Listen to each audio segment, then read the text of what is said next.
ஆண்டவரும் அருமையாகிய இயேசு கிறிஸ்து நாமத்தினாலே உங்களை நான் வாழ்த்துகிறேன். கர்த்தராகிய இயேசு கிறிஸ்து நாமம் மகிமைப்படுவதாக. இந்த நாளிலும் கூட இந்த காணொளி வாயிலாக உங்களை நான் சந்திப்பதில் பெருமகிழ்ச்சி அடைகிறேன். நீங்கள் கர்த்தரோடு இருங்கள், கர்த்தர் உங்களோடு இருப்பாராக. நீங்கள் காலையில் எழுப்பி ஆண்டவரை ஆராதித்து தேவனுடைய வார்த்தைக்காக நீங்கள் காத்திருக்கிறீர்கள் என்று சொல்லி நான் அறிவேன். தேவன் நம்மோடு கூட பேசும்படியாக நாம் கண்களை மூடி ஆண்டவர் நோக்கி பார்த்து நாம் சந்திப்போம். நல்ல பிதாவே, நன்றியோடு நாங்கள் துதிக்கிறோம். ஆசீர்வதிக்கப்பட்டதான இந்த அருமையான காலை நேரத்துக்கு நன்றி செலுத்துகிறோம். இந்த நாளில் கூட கர்த்தாவே உங்களுடைய வார்த்தைக்காக நாங்கள் காத்திருக்கிறோம். கர்த்தர் நல்ல வார்த்தைகளை ஆண்டவரே எங்களை இடத்துல சேர பண்ணுகிற, உங்களுடைய நன்மைகளை எங்கள் வாழ்க்கையில ருசிக்க பண்ணுகிற ஆண்டவரே நல்ல வார்த்தைகளை கர்த்தர் எங்களுக்கு பேசும்படியாக நாங்கள் சொல்லிக்கிறோம். அடிமை குடிமறைத்துக் கொண்டும் கர்த்தரை வெளிவிடும் இயேசுவின் நாமத்தில் தடைகளை மாற்றி தேவ பிரசன்னம் ஆண்டவரே இந்த வார்த்தை கேட்கிற ஒவ்வொருவரையும் ஆண்டவரை சொல்லிக் கொள்ளும்படியாக நாங்கள் சொல்லிக்கிறோம். ஆண்டவரே எங்களுக்கு பேசும், நாங்கள் கேட்கிறோம். இயேசுவின் நாமத்தில் கொள்கிறோம். நல்ல பிதாவே, ஆமென். கர்த்தருடைய நாமம் மகிமைப்படுவதாக. இந்த நாளுடைய தியானத்திற்காக யோபின் புஸ்தகம் 42வது அதிகாரம் அதனுடைய 2வது வசனத்தை நாம் வாசிக்க கேட்கலாம். தேவரீர் சகலத்தையும் செய்ய வல்லவர், நீர் செய்ய நினைத்தது தடைபடாது என்பதை அறிந்திருக்கிறேன். இந்த வார்த்தையை நாம் வாசிக்க கேட்கிறோம். தேவ பிள்ளைகளே, யோபு சொல்லுகிறார், தேவரீர் சகலத்தையும் செய்ய வல்லவர், நீர் செய்ய நினைத்தது தடைபடாது என்று சொல்லி அவர் யோபு ஆண்டவரை நோக்கி சொல்லுகிற இந்த வார்த்தையை நாம் பார்க்கிறோம். எந்த நிலைமையிலே இந்த வார்த்தையை சொன்னார் என்பது கவனிக்க வேண்டிய, நாம் கருத்தில் கொள்ள வேண்டிய ஒரு விடயமாக இருக்கிறது. யோபு எப்படிப்பட்டவர் என்று சொன்னால், ஊர்ஸ் தேசத்துல மிகப்பெரிய ஒரு ராஜா போன்று வாழ்ந்த, நிறைய ஆஸ்தி அந்தஸ்தோடு வாழ்ந்த ஒரு மனிதனாக வேதம் அந்த யோபு என்கிற மனிதனை குறித்து, தேவனுடைய பக்தனை வேதம் அப்படியாக நமக்கு காட்சியிடுகிறது. தேவ பிள்ளைகளே, யோபுக்கு 7 குமாரர்கள் 3 குமாரத்திகள் இருந்தார்கள். அவனுக்கு 7000 ஆடுகளும் 3000 ஒட்டகங்களும் 500 ஏர் மாடுகளும் 500 கழுதைகளும் அவனுக்கு இருந்தன. அது மட்டும் இல்லாமல் அவன் மிகுந்த பணிவிடைக்காரர்களை உடையவனாக அந்த கிழக்கத்தி தேசத்திலே, கிழக்கத்தி மத்தியிலே மிகுந்த ஆஸ்தி உடையவனாக, மதிப்பு மிக்கவனாக வாழ்ந்தான் என்று சொல்லி அங்கே வேதத்தில் எழுதப்பட்டிருக்கிறது. ஜனமே, யோபுவினுடைய சரித்திரம் உங்களுக்கு தெரியும். இப்படிப்பட்ட நிலைமையில வாழ்ந்து கொண்டிருந்த அந்த யோபு நாட்களிலே சாத்தானால் அவன் சோதிக்கப்பட்டு, அந்த சோதனை நாட்கள் அவன் இருந்த பொழுது அவன் எல்லாவற்றையும் இழக்கிறான். தன் பிள்ளைகளை சாக கொடுக்கிறான், தன்னுடைய குமாரர்களையும் குமாரத்திகளையும் சாக கொடுக்கிறான், அவர்கள் மாண்டு விடுகிறார். ஆடு மாடுகள் ஒட்டகங்கள் கழுதைகள் எல்லாம் அவனை விட்டு போய்விடுகின்றன. அவனுடைய சுத்துவத்தெல்லாம் அவன் விட்டு போய்விடுகிறது. வேலைக்காரர்கள் எல்லாம் கொலை செய்யப்படுகிறார்கள், அடிமைகளாக கொண்டு செல்லப்படுகிறார்கள். பெரிய ஒரு ஆஸ்தி உடையவனாக இருந்த ஒரு மனிதன் ஒன்றும் இல்லாதவனாக மாறிவிடுகிறான். பின்பாக அவன் சரீரத்தில் வியாதியும் வருகிறது. வியாதி வந்த பின்பாக அவன் சாம்பலில் உட்கார்ந்து தன் மருக்களை சுருக்கிக் கொண்டிருந்தான் என்று சொல்லி வேதம் சொல்கிறது. அவன் மனைவியும் அவனை தூஷிக்கிறார். மனைவியுடைய ஆதரவை அவன் இழக்கிறான், மனைவியுடைய அன்பையும் அவன் இழக்கிறான். இன்னும் நீ ஏன் இந்த உத்தமத்தில் இருக்கிற, இன்னும் ஏன் இந்த கடவுளை நம்பிட்டு இருக்கிற, இந்த கடவுளை நம்பி நம்பி உனக்கு என்ன கிடைச்சது, இருந்ததெல்லாம் போனதான் நிமிஷம், பேசாம அந்த கடவுளை தூஷித்து உங்ககிட்ட இருக்கிறது ஒன்னே ஒண்ணு, அந்த உயிர் தான், அந்த உயிரே விட்டுரு அப்படின்னு சொல்லி சொந்த மனைவி சொல்லுகிறாள். அதை நாம் வேதத்திலே பார்க்கிறோம். அப்பொழுது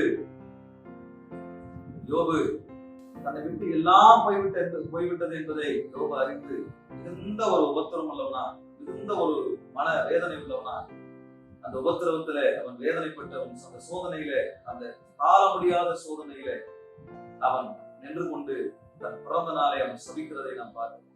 யோபு 3ஆம் அதிகாரத்திலே எழுதப்பட்டிருக்கிறது. நீங்கள் எடுத்து வாசிக்கிறதானால் நீங்கள் வாசிக்கிறீர்கள். யோபு 3ஆம் அதிகாரத்தின் 1ஆம் வசனத்திலிருந்து அதனுடைய கடைசி வசனம் மட்டும் தன்னுடைய பிறந்த நாளை அவர் சபிக்கிறார். எப்படி எல்லாம் சபிக்கிறார் தெரியுமா? ஒருத்தர் சில பேர் சொல்லுவாங்க, பிள்ளைங்களை பார்த்து பெற்றோர்கள் சொல்லுவாங்க, சேட்டை பண்ணும் பொழுது, இன்னைக்கு உனக்கு பிறந்த நாள்னு பாக்குறேன், அதனால உன் மேல கை வைக்கல அப்படின்னு சொல்லுவாங்க. பிறந்த நாள்ல யாராவது வாழ்த்த மாட்டாங்களா அப்படின்னு தான் எதிர்பார்ப்பாங்க. பிறந்த நாள்களுக்கு பரிசுகளை வாங்கி கொடுக்கிறத நம்ம பார்ப்போம். பிறந்த நாள் விசேஷமான ஒரு நாள்.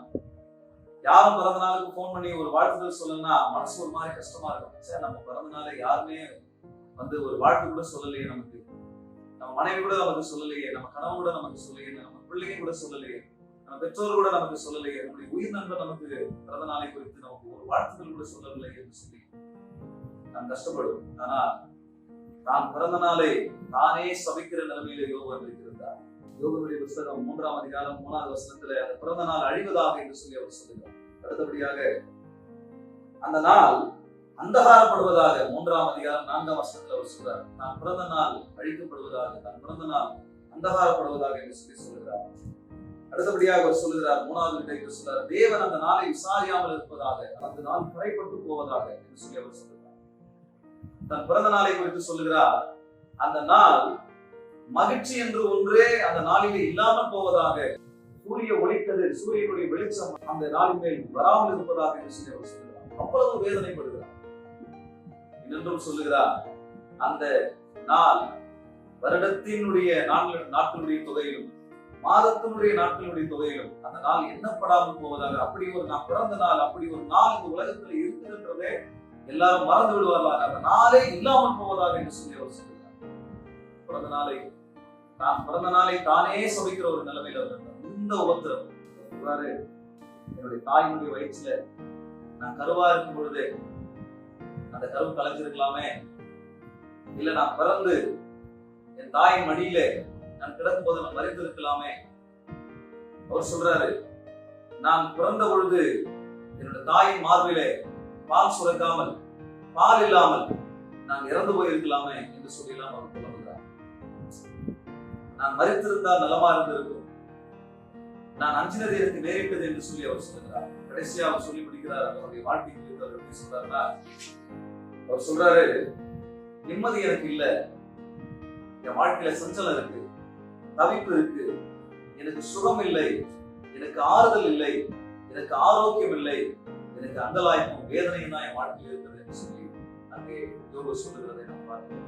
பிள்ளைகளே, இப்படிப்பட்ட ஒரு நிலைமை உங்கள் யாவருக்கும் இருக்கிறதா இல்லையா என்று சொல்லி எனக்கு தெரியாது. ஆனால் ஒன்று மட்டும் நிச்சயமா தெரியும், நம்ம எல்லாம் சோதிக்கப்படுகிறோம் என்று சொல்லி நிச்சயமா நம்ம வாழ்க்கையில சோதனைகள், பிரச்சனைகள் எதற்காக வருகிறது என்று சொன்னால் ஒன்றே ஒன்று சொல்லுகிறேன், நாம் தேவனுடைய பிள்ளைகள் ஆனபடினாலே சோதனைகள் வருகிறது. நமக்கு மட்டும்தான் சோதனை வருதா அப்படின்னா, நம்ம மேக்சிமம் சோதனை எது நினைப்போம், பொருளாதாரத்துல நமக்கு பணம் இல்ல, பண பிரச்சனை நமக்கு வருது, அது ஒரு சோதனை நினைப்போம்.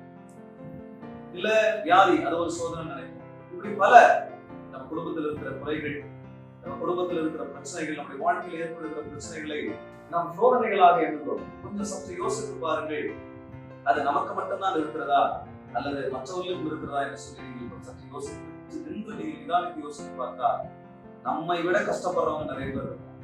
நம்ம குடும்பத்தில் இருக்கிறத விட நிறைய பேர் வீட்டுல பிரச்சனைகள் நிறைய இருக்கு.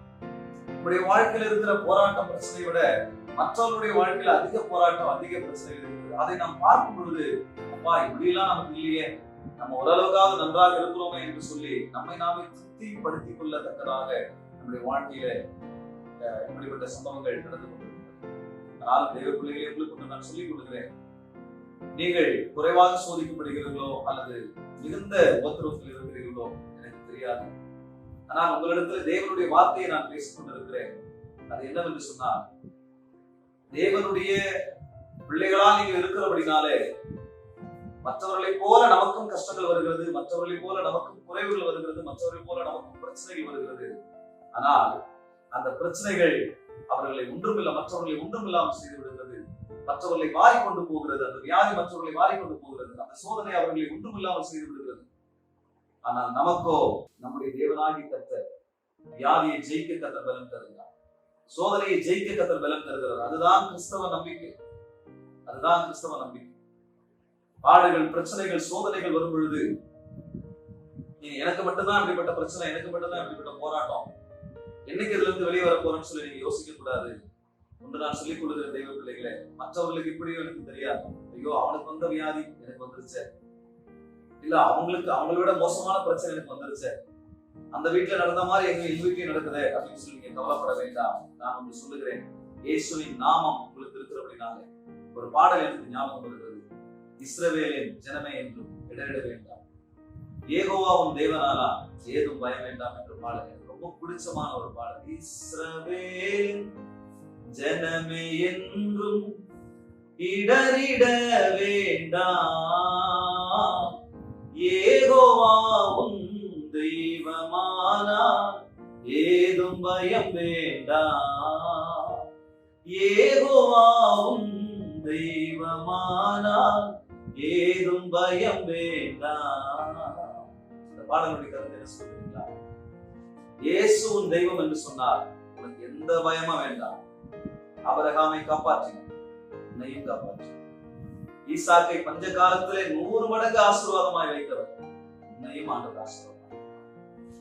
யாக்கோபை பிழைக்க செய்த ஆண்டவர் உன்னையும் பிழைக்க செய்தார். தேவ ஜனமே, எத்தனை ஆதாரங்கள் நமக்கு வேதத்தில் இருக்கு. எல்லா ஆதாரத்தையும் நம்ம எடுத்துக்காங்க. அத்தனை சூழ்நிலையிலே ஆண்டவர் சாத்ராக் மேஷாக் ஆபேத்நேகோவை காப்பாற்றவில்லை. அவர்களை காப்பாற்றின தேவன் நம்மை கைவிடுவார், நம்மை காப்பாற்றுவார். தேவ ஜனமே, தன்னுடைய பிறந்த நாளை யோபு சபித்தார் என்று சொல்லி நாம் பார்க்கிறோம். அவர் பிறந்த நாளை சபிச்சார தவிர ஒரு நாள் அவர் சாபத்தை எழுத. நீங்க கவனிக்கணும், யோபு மாதிரி ஒரு பிரச்சனை, யோபுக்கு வந்த மாதிரி ஒரு சோதனை, யோபுக்கு வந்த மாதிரி ஒரு பாடுகள் நான் உண்மையா சொல்றேன், அந்த உலகத்துல யாருக்குமே அவ்வளவு கஷ்டம் வந்திருக்காரு. ஆனா யோபு செய்ததை பாருங்கள். அந்த தெய்வ மனிதன் என்ன செய்கிறார் அப்படின்னா, தன் பிறந்த நாளை சபிக்கிறாரே தவிர, நான் பிறந்திருக்கும் போதே இறந்திருந்தா நல்லா இருக்கும்னு சொல்லி அவர் நினைக்கிறாரே தவிர, ஒரு நாளும் இப்ப நான் செத்து போகணும்னு சொல்லி நினைக்கவே இல்லை. பிரச்சனையிலிருந்து தப்பிக்க ஒரே வழி மரணம் என்று சொல்லி அவர் நினைக்கவே இல்லை. சோதனையிலிருந்து தப்பி செல்ல ஒரே வழி மரணம் என்று சொல்லி அவர் நினைக்கவே இல்லை. அதை பேசுவோம் இல்லை. இந்த விசுவாசிகள் நிறைய அதை பயன்படுத்துறாங்க, கர்த்தருடைய பிள்ளைகள் நிறைய அதை பயன்படுத்துறாங்க, நிறைய யோசிக்கிறாங்க. வேண்டாம், தெய்வம் வேண்டவே வேண்டாம். நான் உங்களுக்கு சொல்லிக் கொடுக்கிறேன். யோபு என்ன செய்தார் தெரியுமா? யோபினுடைய 3ஆம் அதிகாரம் 4ஆம் அதிகாரத்துல ஆரம்பிச்ச அந்த புலவல் 40ஆம் அதிகாரம் வரைக்கும் தொடருது. 41ல ஆண்டவர் பேசுறார். 41ல ஆண்டவர் பேச ஆரம்பிக்கிறார். 42ல அவர் சொல்றாரு, என்ன சொல்றாரு தெரியுங்களா?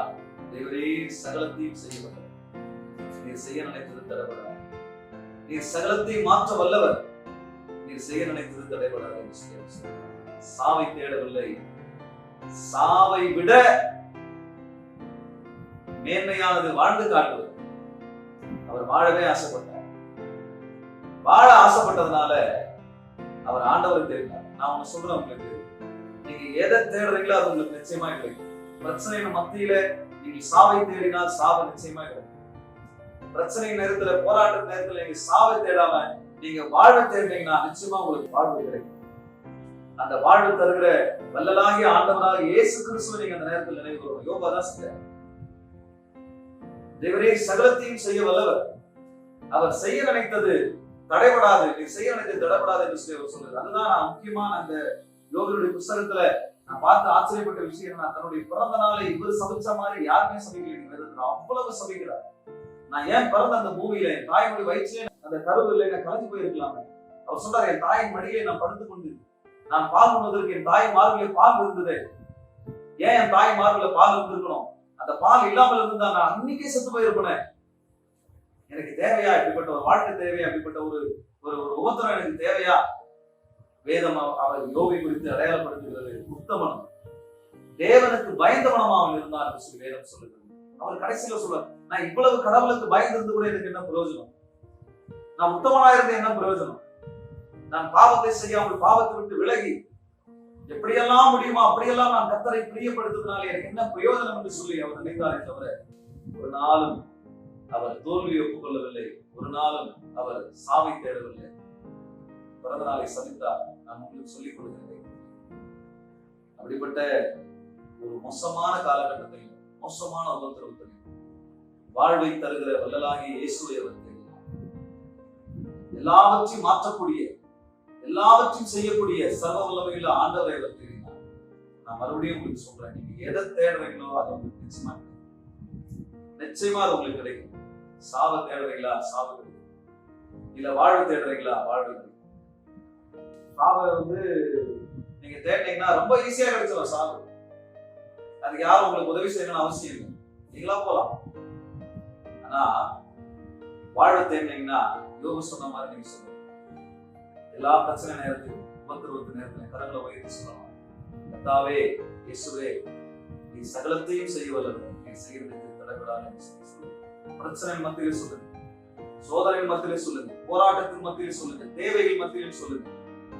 தேவரே சகலத்தையும் செய்ய வல்லவர். அதுதான் யோபு சொல்றார், தேவரே சகலத்தையும் செய்ய வல்லவர், நீ செய்ய நினைத்தது தடைபடாது சொல்லி பாருங்க. வாழ்வு தருகிற வல்லலாகிய ஆண்டவராகிய இயேசு கிறிஸ்து நன்மையும் தேவஜனமே, வேதத்தில் எழுதப்பட்டிருக்கிறது.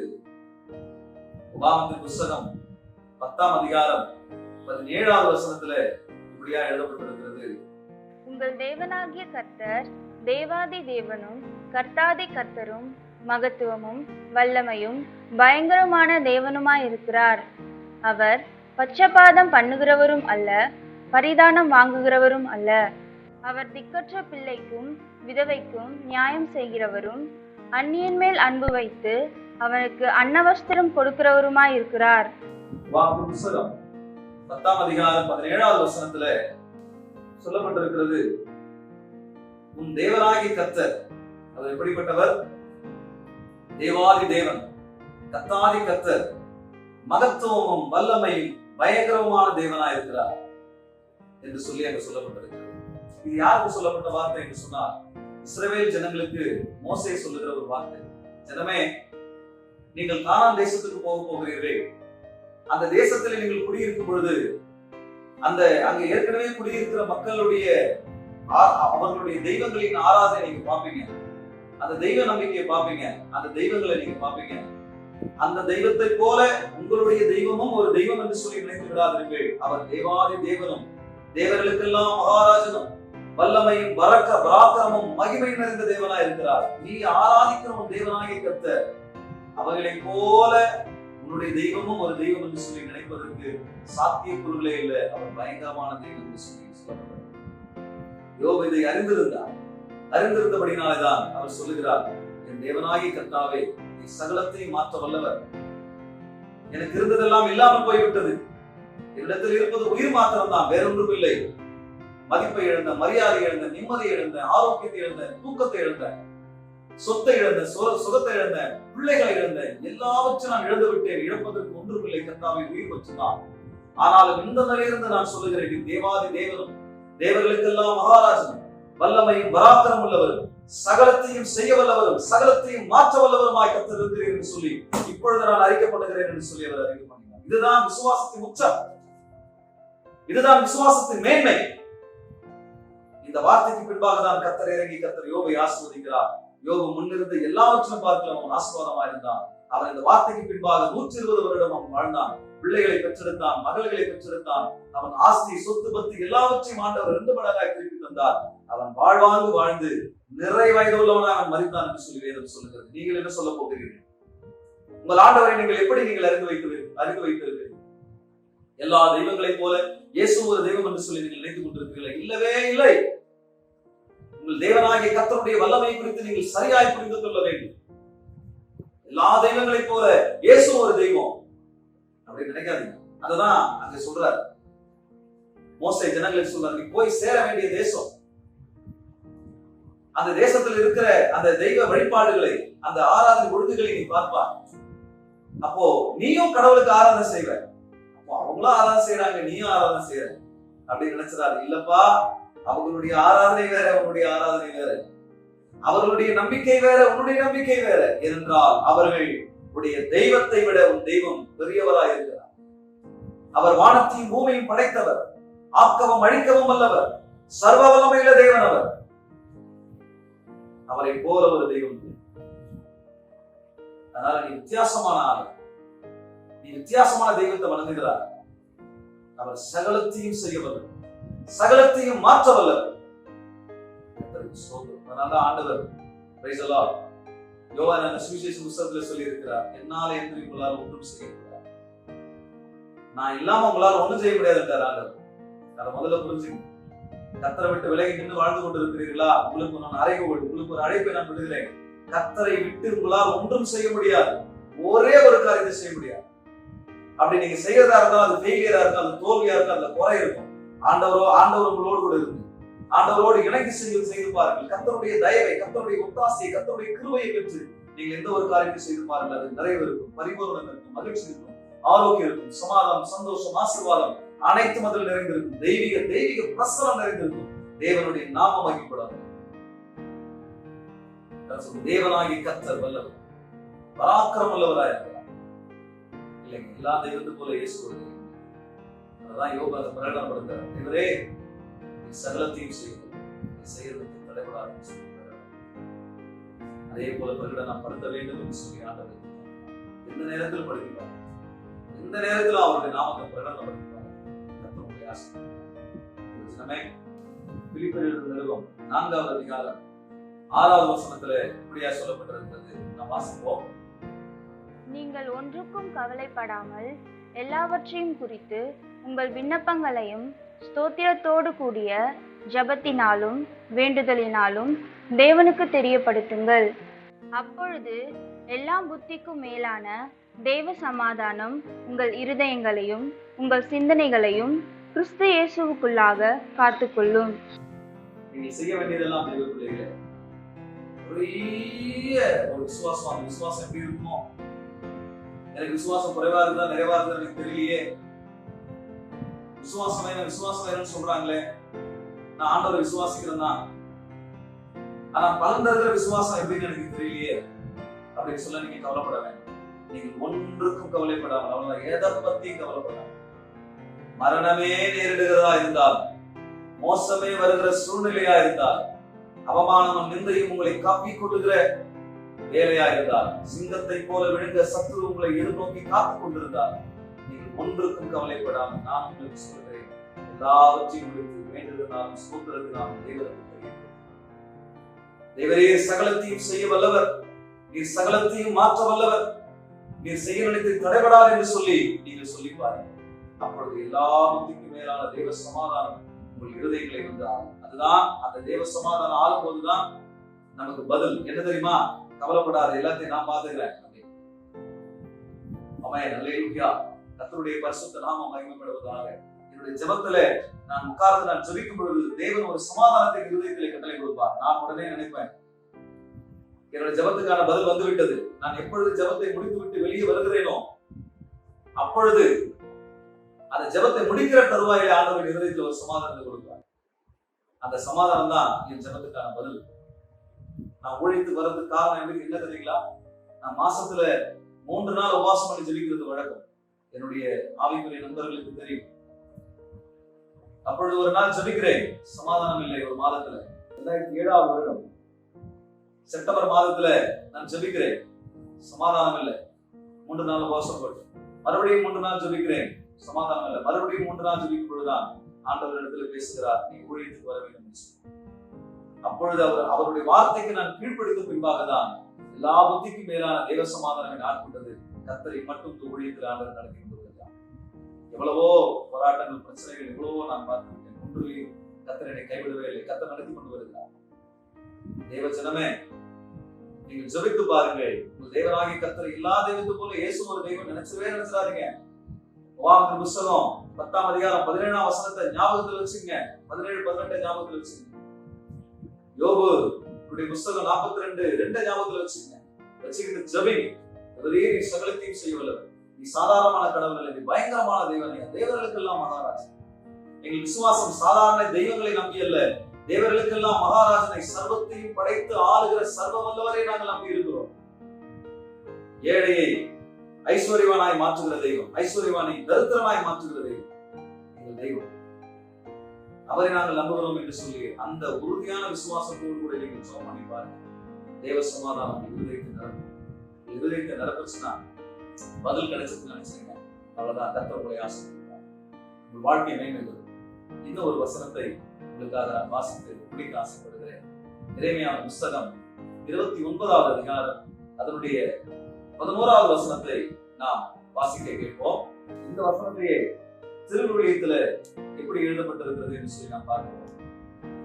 ஏனெனில் உங்களுக்காக நான் வகுத்திருக்கும் திட்டங்கள் எனக்கு தெரியும் அன்றோ, அவை வளமான எதிர்காலத்தையும் நம்பிக்கையையும் உங்களுக்கு அளிப்பதற்கான நல்வாழ்வின் திட்டங்களே அன்றி கேடு விளைவிப்பதற்கான திட்டங்கள் அல்ல என்கிறார் ஆண்டவர். ஒரு தினமே திருவள்ளுவத்தில் இந்த வார்த்தை எவ்வளவு தெளிவா இருக்கும். உங்களுக்கு பலமான உங்க மேல ஒரு நம்பிக்கையை, உங்க மேல ஒரு எண்ணத்தை நான் வச்சிருக்கிறேன். அந்த எண்ணம் நன்மைக்கானவைகள், தீமைக்கானவைகள் அல்ல. அது என்ன நன்மை என்று சொன்னால் பலமான வாழ்க்கை, நல்ல வாழ்க்கை உங்களுக்கு தருவதற்கான ஒரு நல்ல எண்ணத்தை உங்க மேல கொண்டிருக்கிறேன் என்று சொல்லி ஆண்டவர் சொல்கிறார். தினமே இந்த வார்த்தையை உங்கள் நினைத்துக் கொள்ளுங்கள். கர்த்தர் நம்ம எல்லாருமே இந்த நம்பிக்கை தான் இருக்கிறார். யாரையும் ஆண்டவர் அழைச்சு வறுமையில வைக்கணும், தீமையில வைக்கணும், கஷ்டப்படுத்தணும், சோதிக்கணும், இல்ல வறுமையிலே வச்சு கொன்னுடணும் அப்படின்னு சொல்லிலாம் ஆண்டவர் ஒரு நாளும் அழைக்கவே இல்லை. பலமான வாழ்க்கை, நல்ல வாழ்க்கையை தர வேண்டும் என்று சொல்லி ஆண்டவர் நம்ம மேல் நினைவா இருக்கிறார் என்பதை அந்த பலமான வாழ்க்கையும் நல்ல வாழ்க்கையும் கர்த்தர் உங்களுக்கு தருவார் என்று சொல்லி இயேசுவின் நாமத்தினாலே உங்களை வாழ்த்தி ஆசீர்வதிக்கிறேன். கர்த்தர் உங்களோடு இருப்பாராக. நம்பிக்கையா இருப்பேன். கர்த்தர் உங்களை மேம்படுத்துவாராக. ஆமென். கண்களை மூடி நாம் செல்கிறோம்.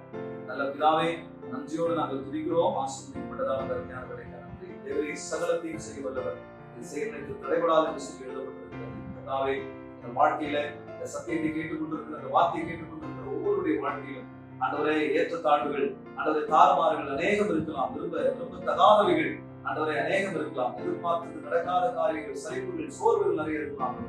ஆனாலும் ஆண்டவரே, நாங்கள் இந்த நிலைமை என்று நாங்கள் அறிக்கப்படுகிறோம்.